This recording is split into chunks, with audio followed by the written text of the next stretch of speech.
माँ कुष्मांडा देवी नवदुर्गा का चौथा स्वरूप मानी जाती है। नवरात्रि के चौथे दिन इसकी पूजा विशेष श्रद्धा और भक्ति के साथ की जाती है। इन्हें सृष्टि की आदि शक्ति कहा जाता है, क्योंकि मान्यता है कि जब चारों ओर अंधकार ही अंधकार था और कुछ भी अस्तित्व में नहीं था, तब माँ कुष्मांडा ने अपनी हल्की सी मुस्कान से पूरे ब्रह्मांड की रचना की। कुष्मांडा नामक अर्थ भी इसी से जुड़ा है।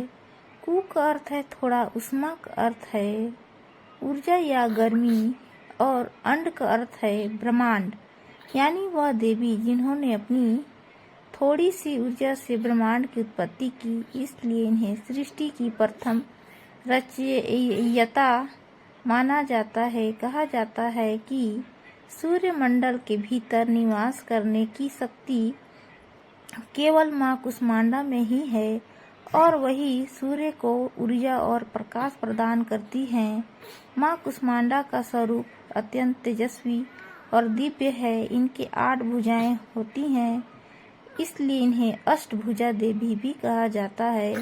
उनके हाथों में कमंडल, धनुष, बाण, कमल, अमृत से भरा कलश, चक्र, गदा और जपमाला सुशोभित होते हैं।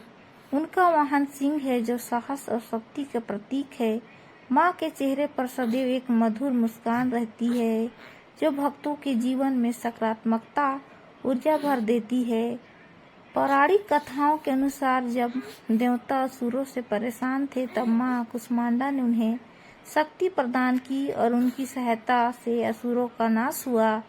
उनकी कृपा से ही संसार में संतुलन बना रहता है। जो भक्त सच्चे मन से उनकी आराधना करते हैं, उनके जीवन की सभी कष्ट दूर हो जाते हैं और उन्हें सुख, समृद्धि तथा स्वास्थ्य की प्राप्ति होती है। नवरात्रि के चौथे दिन माँ कुष्मांडा की पूजा करने से विशेष फल मिलता है। इस दिन भक्त उन्हें फल, फूल और मालपुआ का भोग लगाते हैं। ऐसा माना जाता है कि माँ प्रसन्न होकर अपने भक्तों को आयु, यश, बल और बुद्धि का आशीर्वाद देती है। इस प्रकार माँ कुष्मांडा की कथा हमें यह सिखाती है कि छोटी सी सकारात्मक ऊर्जा भी बड़े से बड़े अंधकार को दूर कर सकती है। उनकी भक्ति से जीवन में प्रकाश, शक्ति और सुख शांति का संचार होता है। प्लीज चैनल को लाइक एंड सब्सक्राइब करें।